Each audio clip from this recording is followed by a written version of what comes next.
Hello friends, आप सबका स्वागत है रियल मैक चैनल में।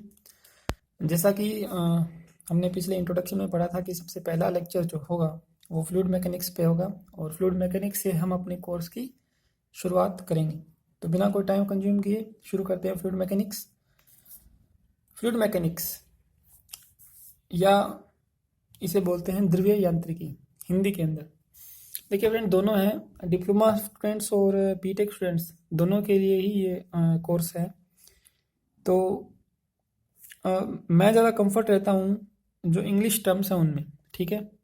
फिर भी अगर आपको कुछ कुछ एक इंग्लिश टर्म्स होंगी जो शायद मैं जो इनका हिंदी अनुवाद भी ना कर पाऊँ, तो आप कमेंट बॉक्स में कमेंट करके मुझसे पूछ सकते हैं। बाकी ऐसा कुछ है नहीं।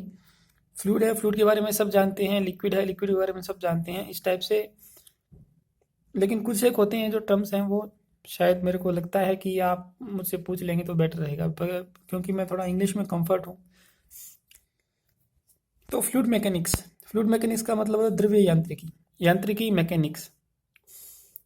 सबसे पहले तो ये देख लेते हैं कि फ्लूइड क्या होता है, ठीक है। Fluid is a substance which can not resist deformation, ठीक है।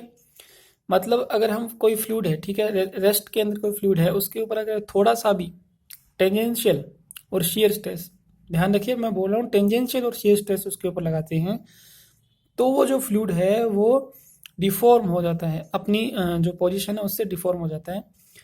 तो उन सब्सटेंस को क्या बोलते हैं? फ्लूइड्स। ओके। फॉर एग्जांपल आपने पानी की बूंद है, जैसे मान लो कोई, ठीक है, पानी की बूंद अगर आपने यहाँ रखी और इस पानी की बूंद को थोड़ा सा भी आपने अगर टेंजेंशियल फोर्स लगाया तो ये डिफॉर्म हो जाएगी, ठीक है। हवा है, हवा के ऊपर जैसे आप ऐसे ही अपना हाथ चलाइए हवा के अंदर, तो वायु के जो मतलब जो एयर के जो पार्टिकल्स होते हैं वो एक्चुअली जो उनका पाथ होता है वो चेंज हो जाता है, या जो रेस्ट में होते हैं मोशन में आ जाते हैं, ठीक है। तो इस टाइप से फ्लूइड डिफॉर्म हो जाता है, ठीक है। फ्लूइड जो होता है वो दो टाइप का होता है। तो fluid basically substance which can not resist deformation at rest, ठीक है, व्हेन यू अप्लाई टेंजेंशियल और शियर स्ट्रेस। ओके। उसके बाद में लिक्विड और गैसेस, दो टाइप के फ्लूइड्स होते हैं, ठीक है। देखिए फ्रेंड्स, अगर मैं कहीं फ्लूइड की बात कर रहा हूँ तो इन तीन चीज़ों को छोड़कर जहाँ भी मैं फ्लूइड बोलूँ तो इसका मतलब लिक्विड और गैस दोनों को साथ में बोल रहा हूँ, ठीक है। लेकिन अगर इन तीन चीज़ों से रिलेटेड अगर कोई भी चीज़ आई तो मुझे डिस्टिंग्विश करना पड़ेगा, मतलब अंतर दिखाना पड़ेगा, लिक्विड के लिए बोल रहा हूँ या गैस के लिए बोल रहा हूँ। फॉर एग्जाम्पल डेंसिटी की अगर हम बात करें तो डेंसिटी के ऊपर जो आपका कंप्रेशन है इसका इफेक्ट पड़ता है। तो मेरे को डेंसिटी के ऊपर बताना पड़ेगा कि लिक्विड की डेंसिटी की बात हो रही है या गैसेस की डेंसिटी की बात हो रही है। ओके। तो एक तो इंटरमोलिकुलर बॉन्ड्स, ठीक है, इससे रिलेटेड कोई चीज़ है जैसे विस्कोसिटी, वो इससे रिलेटेड होती है, तो उसके बारे में मुझे दोनों को डिस्टिंग्विश करके बताना पड़ेगा अलग अलग करके। फ्री सरफेस लिक्विड्स में होती है, गैसेस में नहीं होती है। और अभी भी जैसे मैंने बताया कंप्रेशन जो होता है वो लिक्विड्स में ज़्यादा नहीं होता है, गैसेस में ज़्यादा होता है, ठीक है। इसके अलावा जहाँ भी फ्लूइड की हम बात करेंगे इसका मतलब लिक्विड और गैस दोनों की एक साथ बात कर रहे हैं। उसके बाद में आता है फ्लूइड मैकेनिक्स, द्रव्य यांत्रिकी। यांत्रिकी मतलब मैकेनिक्स में हम क्या क्या पढ़ते हैं?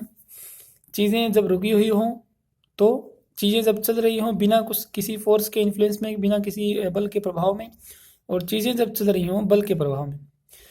तो रुकी हुई हों उसे बोलते हैं स्टैटिक्स, ठीक है, रुकी हुई, जिससे वेलोसिटी जीरो। काइनेमेटिक्स के अंदर बिना किसी बल के प्रभाव में, for example velocity is dx upon dt, change in distance with respect to time, ठीक है, डिस्प्लेसमेंट एक्चुअली। एंड ये जो है angular displacement with respect to time, change in angular displacement with respect to time is angular velocity.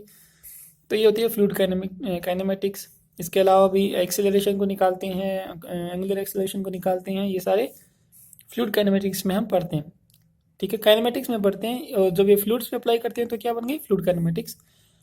Similar dynamics में हम क्या पढ़ते हैं? एक्सटर्नल फोर्स के इफेक्ट में जो मोशंस हो रही हैं इन्हें डायनेमिक्स में पढ़ते हैं, ठीक है।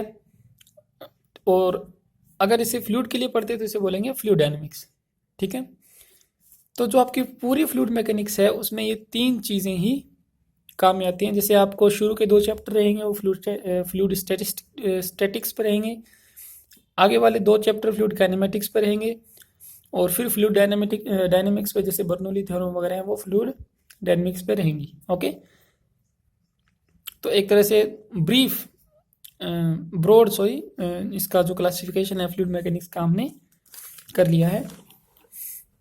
अब चलिए शुरुआत करते हैं स्टडी शुरू करते हैं फ्लूइड मैकेनिक्स की। सबसे पहले स्टडी के अंदर आती है microscopic study and macroscopic study. इन दोनों वर्ड्स का मीनिंग समझना बहुत ज़रूरी है। मैक्रोस्कोपिक का मतलब होता है बिना जूम किए, जैसे मान लो आप कोई पिक्चर देख रहे हो बिना जूम किए, ठीक है, मैक्रोस्कोपिक। और इसे जूम करके देख रहे हो वो है माइक्रोस्कोपिक, ठीक है। तो मैक्रोस्कोपिक तो होता है भी, जैसे मान लो ये बहुत सारे पार्टिकल्स हैं, आपने एक बर्तन लिया उसके अंदर बहुत सारे पार्टिकल्स हैं। अब इन पार्टिकल्स की एक एक करके स्टडी करना, this is what called microscopic. और सारे पार्टिकल्स की एक साथ मतलब प्रॉपर्टी बताना, कंबाइंड प्रॉपर्टी बताना इन सब की, वो होती है मैक्रोस्कोपिक, ठीक है। अगर हम ये बात करेंगे ये परिवार अच्छा है तो मैक्रोस्कोपिक है। लेकिन अगर हम बात परिवार के लोगों पे चले जाएं कि बड़ा भाई अच्छा है, छोटा भाई बुरा है, ठीक है, उनके पिताजी अच्छे हैं, इस टाइप से एक एक बंदे की प्रॉपर्टी पे चले जाएं तो वो होता है मैक्रोस्कोपिक। सिमिलरली हम बात करेंगे जब हम किसी भी सब्सटेंस वगैरह की बात करते हैं, गैसेस की, फ्लूइड की, तो ये दोनों चीज़ें डिस्टिंग्विश करके हमें बतानी पड़ती हैं। और इसमें सबसे ज़्यादा इन दोनों में अंतर करने वाली चीज़ है concept of continuum. Concept of continuum क्या होता है, देखिए इसको आसानी से समझ सकते हैं। फॉर एग्जांपल हमारे पास जैसे मान लो एक रूम है,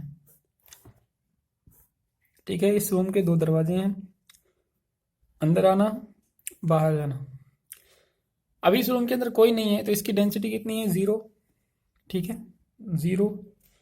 और जैसे इस रूम के अंदर मान लो 2 या 3 लोग आ गए तो इसकी डेंसिटी अचानक से बढ़ जाएगी, ठीक है,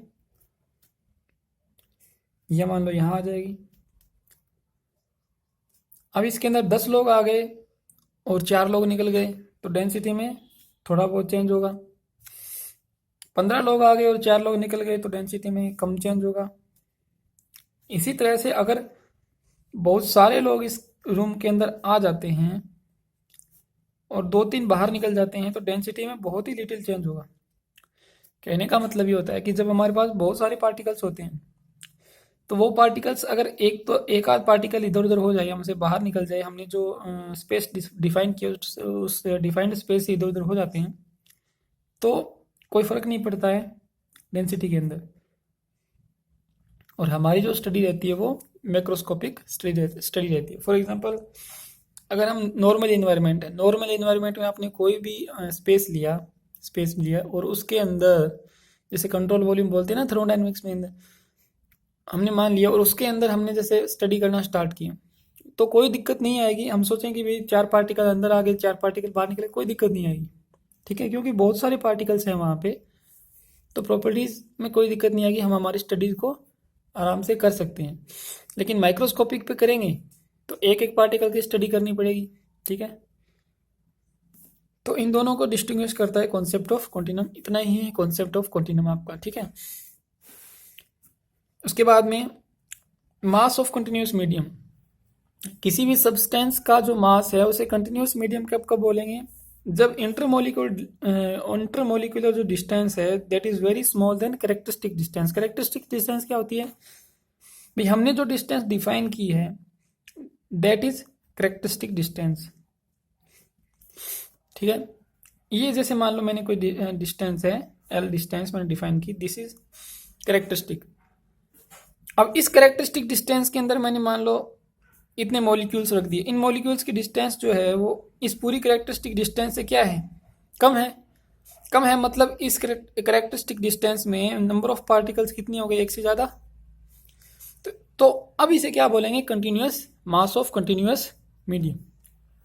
वहीं अगर इन दोनों के बीच की डिस्टेंस जैसे मान लो एक पार्टिकल यहाँ और एक पार्टिकल यहाँ अलग अलग हो गई, तो अब इन दोनों के बीच की जो डिस्टेंस है वो इस इंटरमोलिकुलर कैरेक्टरिस्टिक डिस्टेंस से ज़्यादा हो गई। तो उसे हम मास ऑफ कंटिन्यूस मीडियम नहीं बोलेंगे। इसीलिए कहते हैं कि जब जब हम अपनी अर्थ है इससे ऊपर ऊपर की ओर जाते हैं तो अर्थ पे तो डेंसिटी ज़्यादा है, ठीक है, प्रेशर ज़्यादा है, डेंसिटी ज़्यादा है। जैसे जैसे हम ऊपर की ओर जाते हैं वहाँ पे प्रेशर कम हो जाता है और डेंसिटी कम हो जाती है। डेंसिटी कम हो जाने की वजह से पार्टिकल दूर दूर हो जाते हैं। तो अगर आपने अर्थ के ऊपर जैसे मान लो 1 मीटर क्यूब में कोई चीज़ लेकर स्टडी की, ऊपर जाके 1 मीटर क्यूब में स्टडी की, तो 1 मीटर क्यूब में उतने पार्टिकल थोड़ी मिलेंगे, कम पार्टिकल मिलेंगे ना। तो वहाँ पे माइक्रोस्कोपिक स्टडी ईजी हो जाती है हमारे लिए। अर्थ पे ईजी नहीं होती है, अर्थ की सरफेस पे, ठीक है। तो मैक्रोस्कोपिक स्टडी जनरली हम करते हैं क्योंकि हम अर्थ की सरफेस पे रहते हैं ना, तो मैक्रोस्कोपिक स्टडी ही करते हैं।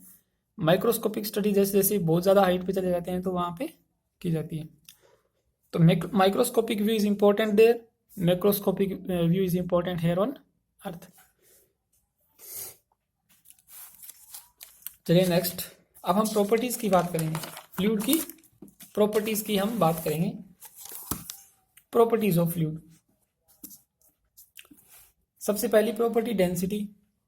जैसा कि मैंने बताया डेंसिटी है तो प्रेशर के इफेक्ट में है, तो दोनों की अलग अलग बात करनी पड़ेगी। डेंसिटी होता क्या है, what is actually density? Density is mass पर यूनिट वॉल्यूम, ठीक है।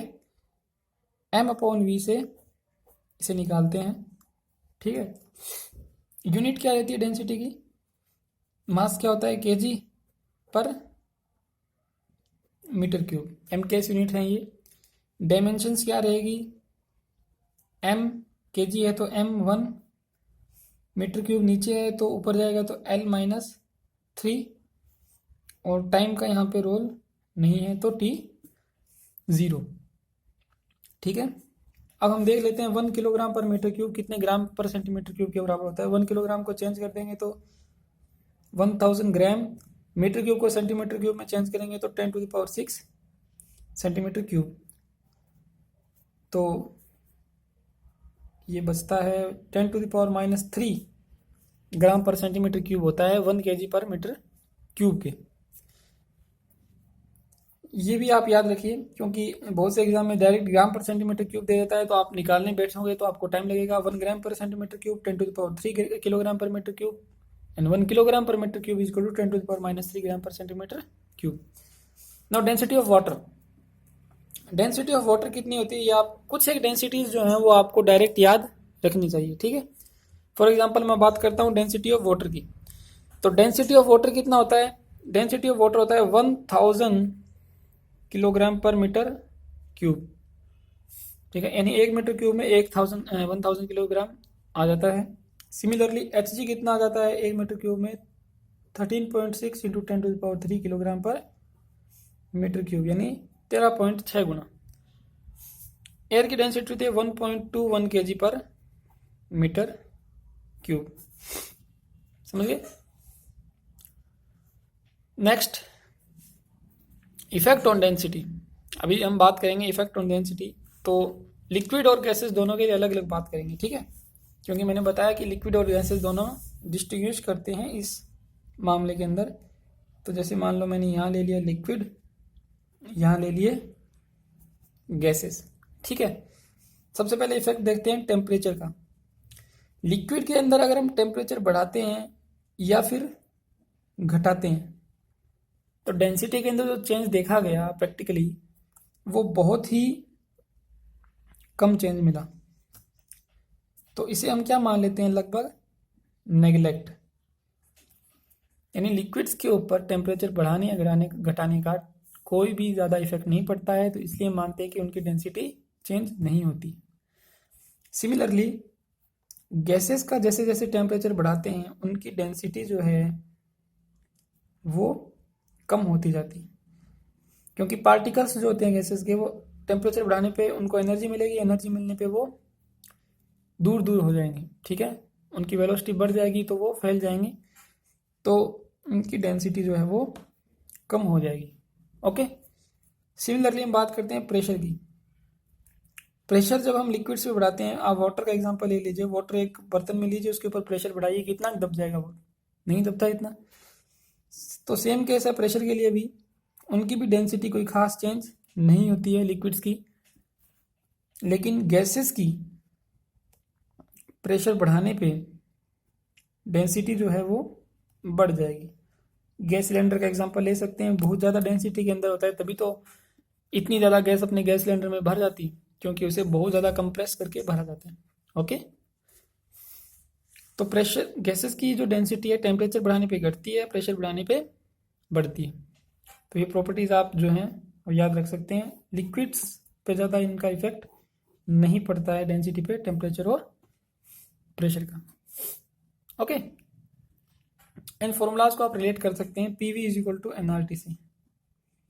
P V is equal to N R T और करेक्टरिस्टिक आर लेंगे, ये भी मैं आपको थर्मोडायनेमिक्स में बताऊंगा। R characteristic R universal R में क्या फ़र्क होता है। देखिए जैसे इसको मैं बोलूँ पी वी नीचे चला जाएगा तो क्या बन जाएगा, रो इज आर टी।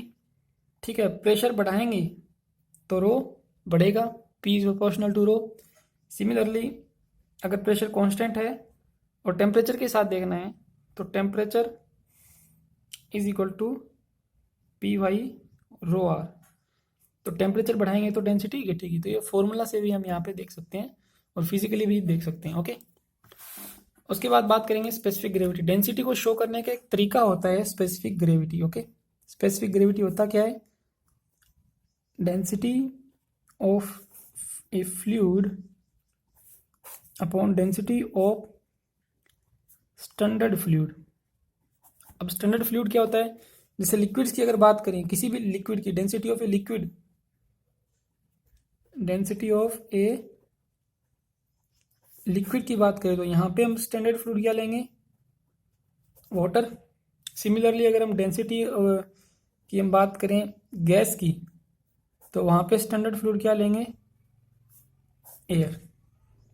तो स्पेसिफिक ग्रेविटी का मतलब क्या हो गया, जैसे मान लो आपको स्पेसिफिक ग्रेविटी दे दी 0.8, तो उसकी डेंसिटी क्या होगी, अगर लिक्विड है तो उसको 1000 से मल्टीप्लाई कर दो, और अगर गैस है तो उसको 1.21 से मल्टीप्लाई कर दो, तो आपको उसकी डेंसिटी मिल जाएगी। स्पेसिफिक ग्रेविटी को स्टैंडर्ड फ्लूइड की डेंसिटी से मल्टीप्लाई करने पे उसकी एक्चुअल डेंसिटी आपको मिल जाती है। अगर किसी सब्सटेंस की स्पेसिफिक ग्रेविटी आपको दे रखी है तो स्टैंडर्ड फ्लूइड की डेंसिटी से मल्टीप्लाई कर दो, आपको उसकी डेंसिटी मिल जाएगी। इस फॉर्मूले से देख सकते हैं अपने। तो स्पेसिफिक ग्रेविटी की अगर डायमेंशन की बात करें तो इसकी कोई यूनिट तो हुई नहीं, ठीक है। तो डायमेंशन m0 l0 t0। ये भी क्वेश्चन पूछा जा चुका है कि स्पेसिफिक ग्रेविटी की डायमेंशंस क्या होती है स्टेट जेईई एग्जाम्स में, ठीक है। तो what is specific gravity, what is the physical meaning there, और इसको न्यूमेरिकल में कैसे काम में लेते हैं मैंने आपको बताया। उसके बाद में बात करते हैं रिलेटिव डेंसिटीज की। आर डी से इसको डिनोट करते हैं। रिलेटिव डेंसिटी जैसे इसके नाम से पता चल रहा है, किसी एक फ्लूइड की डेंसिटी, ठीक है, किसी दूसरे फ्लूइड की डेंसिटी के रेस्पेक्ट में रिलेटिव डेंसिटी कहलाती है। ये कॉन्सेप्ट कहाँ काम में आता है अपना, जो उत्प्लावन बल, बायोन्सी फोर्स की जब हम बात करेंगे तो ये जो कॉन्सेप्ट है वो काम में आता है। वहाँ पे जैसे मान लो आपने कोई चीज़ किसी चीज़ के अंदर सिंक करके क्यों डूब रही है, क्यों तैर रही है, वो सारी चीज़ें उनकी रिलेटिव डेंसिटी पर डिपेंड करती है। इसकी भी कोई यूनिट नहीं होती है, ठीक है। Dimension again m0 l0 t0 इसकी भी। उसके बाद बात करते हैं स्पेसिफिक वेट। देखिए फ्रेंड्स, जहाँ भी स्पेसिफिक आ जाता है ना, तो स्पेसिफिक का मतलब पर यूनिट वॉल्यूम। थर्मोडायनेमिक्स में भी हम पढ़ते हैं स्पेसिफिक प्रॉपर्टीज क्या होती हैं। स्पेसिफिक प्रॉपर्टीज, प्रॉपर्टीज पर unit volume, specific pressure, specific temperature, specific volume, ठीक है, सॉरी स्पेसिफिक एंथैल्पी, ये सब। तो स्पेसिफिक वेट का मतलब स्पेसिफिक वेट, वेट पर यूनिट वॉल्यूम, यानी कि mg पर यूनिट वॉल्यूम। अब m आपका क्या होता है, रो इंटू वॉल्यूम इंटू जी पर यूनिट वॉल्यूम, वॉल्यूम से वॉल्यूम कैंसिल, क्या बन गया, रो जी। तो स्पेसिफिक वेट क्या हो गया, रो जी। इसकी यूनिट निकाल लेते हैं। रो क्या होता है आपका, केजी पर मीटर क्यूब। जी क्या होता है आपका, मीटर पर सेकेंड स्क्वायर। मीटर से मीटर कैंसिल, यहाँ पे बच गया मीटर स्क्वायर, तो क्या बन गया, केजी पर मीटर स्क्वायर सेकेंड स्क्वायर। और डायमेंशंस आपकी क्या हो गई, m1 l-2 N T minus two. ठीक है फ्रेंड्स, तो ये 4 प्रॉपर्टीज़ हैं। इसके अलावा कुछ 3 प्रॉपर्टीज़ हैं, उनको हम जल्दी से डिस्कस कर लेते हैं, उसके बाद एंड करेंगे इस लेक्चर का। ठीक है, तो नेक्स्ट जो आपकी 3 प्रॉपर्टीज़ हैं,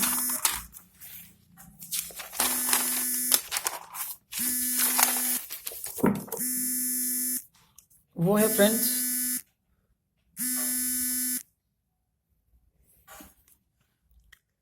कंप्रेसिबिलिटी। ठीक है, सबसे पहले आती है कंप्रेसिबिलिटी।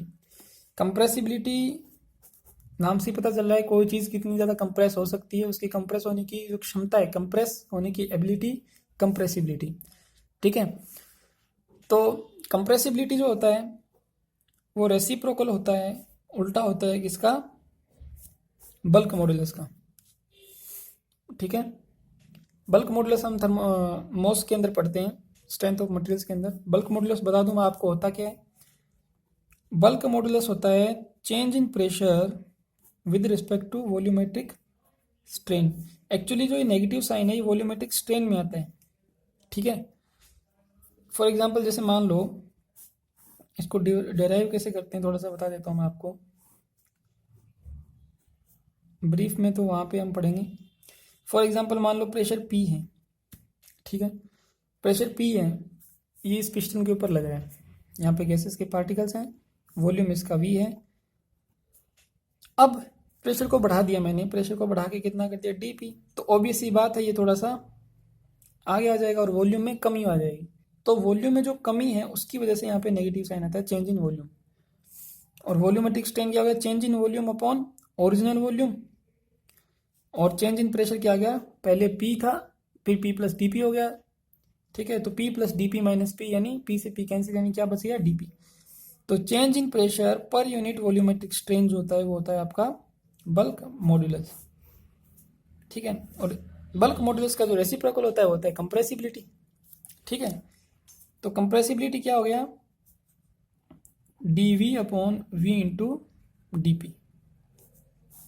अब थोड़ा कंप्रेसिबिलिटी को हम घनत्व की फॉर्म में देख लेते हैं, डेंसिटी की फॉर्म में। तो उसके लिए क्या देखेंगे अपने, m इज इक्वल टू क्या होता है? Rho into V. तो dm इज इक्वल टू क्या हो गया? Rho into D we plus V into D rho. dm तो क्या है? m क्या है अपना? कांस्टेंट, तो चेंज इन मास बराबर 0। तो ये क्या बन गया? Minus of rho into D V, ये इधर आ जाएगा तो नेगेटिव हो जाएगा, is equal to V D rho. और डी वी अपॉन ये इसके नीचे आ जाएगा। ठीक है, और रो जो है इसके नीचे आ जाएगा, तो D we upon we is equal to d rho upon rho. ये डी वी अपॉन वी की जो वैल्यू है ये हम यहाँ पे पुट कर देते हैं। तो बीटा क्या मिलता है अपने को? बीटा मिलता है डी रो अपॉन रो इंटू डी पी। क्यों चेंज करते हैं हम इस फॉर्म के अंदर? क्यों चेंज करते हैं हम इस फॉर्म के अंदर? यहां से देखो, अगर कोई फ्लूइड कंप्रेसिबल है, डायरेक्ट लिंक मिल जाएगा उसके लिए। कोई फ्लूइड ऐसे मान लो कंप्रेसिबल है, कंप्रेसिबल है उसका मतलब उसके डी रो के अंदर जो चेंज है वो 0 नहीं है। ठीक है, और अगर वो 0 नहीं है तो इसका मतलब बीटा कभी भी 0 उसका नहीं है। लेकिन अगर कोई फ्लूइड है वो इनकंप्रेसिबल है,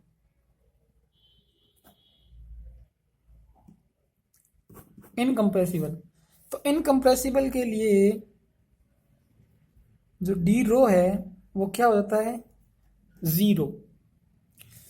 और इस वजह से अगर जैसे डी रो यहाँ पे 0 हो गया तो बीटा क्या हो जाएगा? बीटा भी 0।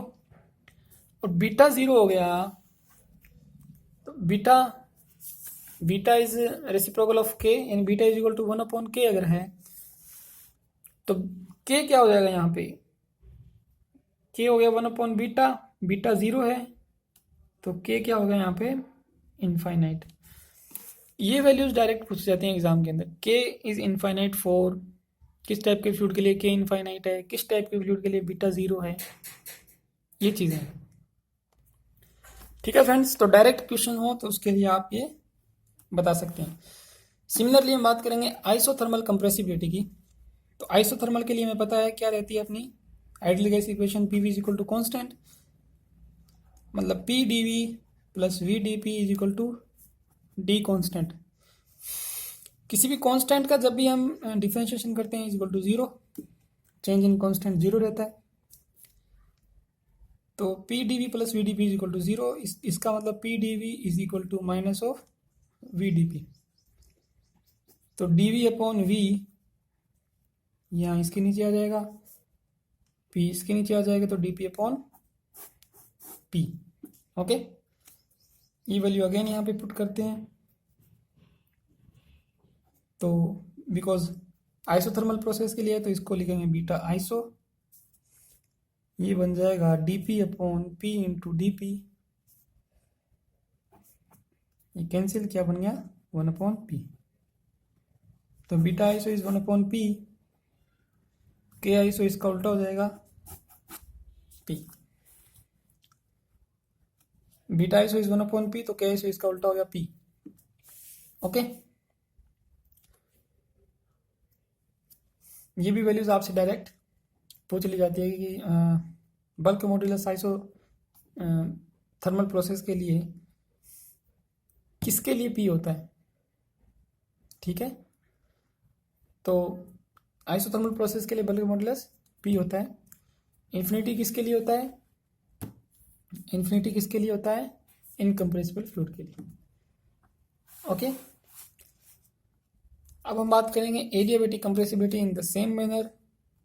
P v gamma is equal to constant, इसकी आइडियल गैस इक्वेशन होती है। तो इसे हम बोलेंगे पी इंटू डिफ्रेंशिएशन कर रहे हैं v to the power gamma minus 1 into D we plus v to the power gamma into d P is equal to d c, this will be zero.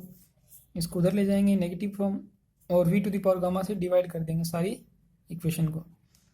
P into gamma into v to the power gamma minus 1 into D we upon v to the power gamma is equal to minus of v to the power gamma upon v to the power gamma. दोनों तरफ v to the power gamma से divide कर दिया, तो v to the power gamma से ये cancel होगा, तो ये बन जाएगा p into gamma into v to the power minus 1 into D v is equal to minus of D p. या फिर इसको यूं भी लिख सकते हैं, v to the power minus 1 है, इसको बनेगा D we upon we is equal to minus of D P. तो gamma into D we upon we is equal to minus of D P upon P. तो D we upon V की जो value क्या आ जाएगी यहाँ से, minus of D P upon gamma into P, और ये वैल्यू अगेन पुट कर देंगे हम यहाँ पे। तो क्या बनेगा, आप पुट करके देखिएगा, वैल्यू बीटा आएगा अपना, बीटा की जो वैल्यू आएगी वो आएगी 1 अपॉन गामा इंटू पी। ठीक है, और इसका उल्टा हो जाएगा के, उसकी वैल्यू आएगी गामा इंटू पी।